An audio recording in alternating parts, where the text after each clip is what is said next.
want to be that business that's shaping the industry for the future. And the way to do that is to evolve. If people don't understand the strategy, then we're most likely going to fail.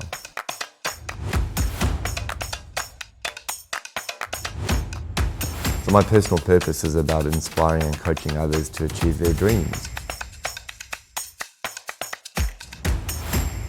My name's Clive Ormerod and I work at Les Mills International, and we're responsible for selling fitness around the world. It's got such a clear purpose behind it. I think that's the bit that really stands out for me. Les Mills would be the most purpose-led business I've ever been a part of. And I worked at Nike for a long time, and even Spark had a really strong clarity on what its purpose was. But I think at Les Mills, majority of the people that are working with us are here for more than just the day job. So our purpose is to create a fitter planet. So when you're actually getting out of bed to help make humans healthier, there's something really inherent in that is just really motivating and inspiring. Do you think that having the founding family in the business helps keep everything aligned with that purpose of why it began in the first place? Oh, it's a massive piece, without a doubt. Yeah, definitely. I think any business at some point when it becomes more systemized, it's really important to remember why we're doing what we do. Do you feel a responsibility for that, Massive responsibility. But I also know that when I'm under pressure to perform and there's an expectation on me, that I can rise to that challenge. It's quite interesting when you compare it to maybe some of the other companies here that struggle with their customer service and the frontline staff in terms of how they interact with customers. The demand on what your trainers have to do or what their capability has to be so much greater than... It's hard. It's hard though, dealing with the public and dealing with customers every day is hard. So you're going to get it wrong. But I think if you have an emphasis on people and really trying to lift an experience and make it about them, you're definitely playing in a better space than someone coming to you with a complaint. How do you train them to be that way? Are you picking them for those skill sets in the first place, or is there a program that actually helps coach them? Yeah, so we've got 3 parts of our business. One is we sell to clubs around the world. We sell group fitness workouts choreographed to music. That's our core product. The second part of our business is our instructor training business. So we've got 130,000 instructors that we train through different stages on all of our programs. And then the third part of our business is our direct-to-consumer business, which is Les Mills On Demand. Because you guys are so clear on why you do what you do, and then you have the strategy that obviously follows through with that. How hard is it to get people on board with each of those different initiatives that fit with it? Yeah, I think it's really important to start with the strategy though. So it's something we as a team have debated a lot.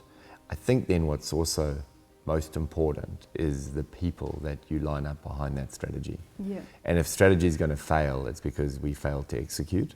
Yeah, and do you think that's down to which people you've got in those positions and how aligned they are? I think it comes down to more the ability of me and others and the leadership team to bring people with us. If people don't understand the strategy, if they can't understand the role they play in that strategy, then we're most likely going to fail. How do you communicate that to them? It's so hard. I mean, it's the bit we're spending so much of our time on right now. We've got what we call our game plan, which is our strategy on a page. But the hard part is getting people to follow. And they don't follow because they don't want to. It's because they don't understand it. How do you tell the story around your plan, your strategic plan, that really is meaningful for what they're doing in their job every day? And I think no one gets out of bed to do a bad job. I agree. So if someone gets out of bed and we don't quite nail it, it's because we as a team have fallen short in our communication of the plan. What would you say are the biggest challenges that are going to face your industry in the next 5 to 10 years? I think as with any crisis that comes along, as a business, if you've got the right people focused on the right things and you make good decisions, deliberate decisions, you can always come through it stronger, and that's definitely our ambition. Recessions create opportunities. Yeah. But businesses need to make smart decisions about the things that they really should be putting their focus on. Yeah. So for us, it's a similar learning right now. So if you had to define, 3 to 5 traits of a great leader, how would you define, or what do you think are the traits of a great leader? Yeah, I think the first one would be is help people have belief.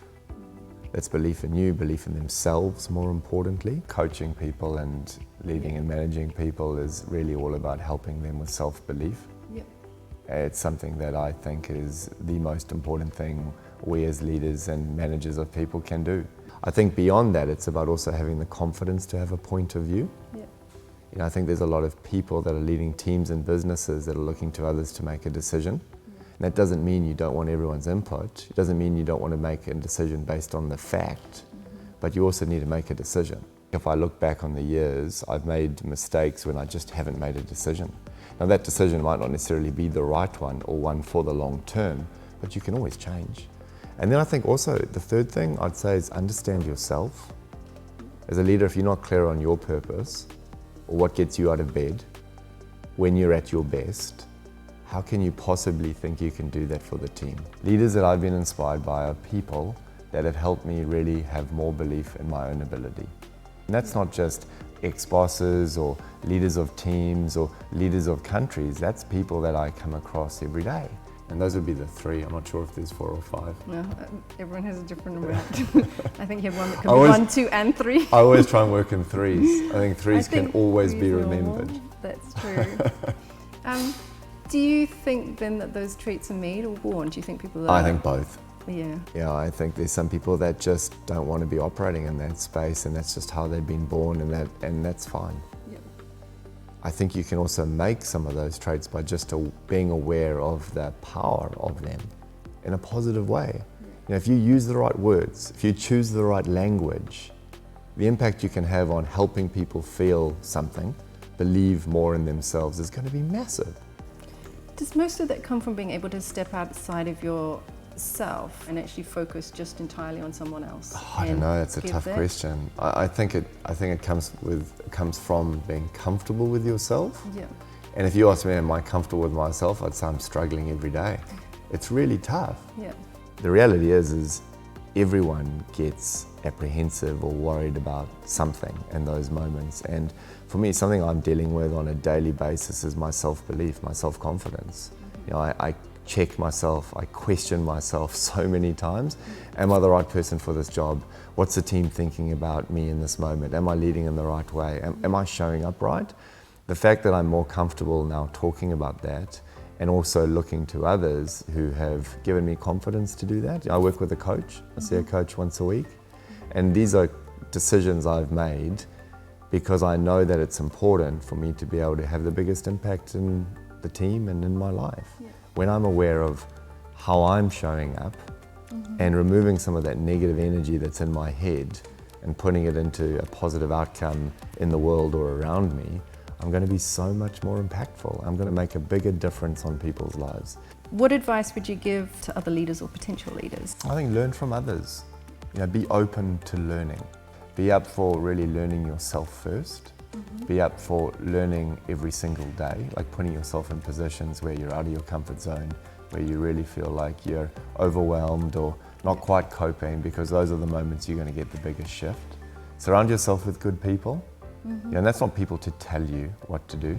That's people to help coach you, but also people to really give you the honest truth about how you might be showing up. And I think also just have fun. If you're having fun, it just feels so much more worthwhile. Yeah, and then you've got energized teams who are engaged, connected. Yeah, it's infectious. Everything's going to happen. It definitely is. I have a real belief that businesses are becoming more purpose-driven, or, you know, for want of a bit of a word, you know, they're starting to discover their why, and that those businesses are becoming stronger and stronger. I'd agree, and I think I agree because it's the right thing to do. You know, I think purpose-led organisations that have a focus beyond just making money are going to be businesses or teams of people that will help make the world a better place. I also think more and more people are doing that. Why do you think it's happening? Because I think more and more people actually see the positive outcomes it can bring in your life and at work. A lot of people talk about how do you get that balance in life, and I really don't believe you can get balance. It's about making choices, and if you're clear on what's important for you, you make different choices versus trying to balance everything. What advice would you give to your 18-year-old self? I'd not take myself as seriously as I have. Also dial down the intensity.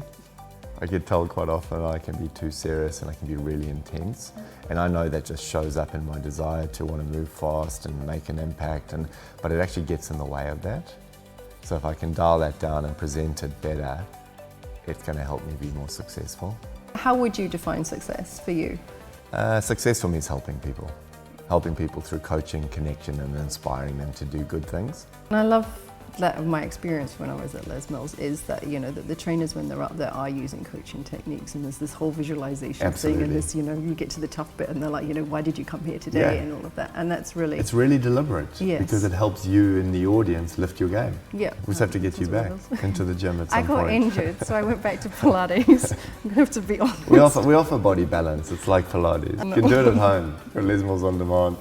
Come on, Kim. Absolutely. No excuses.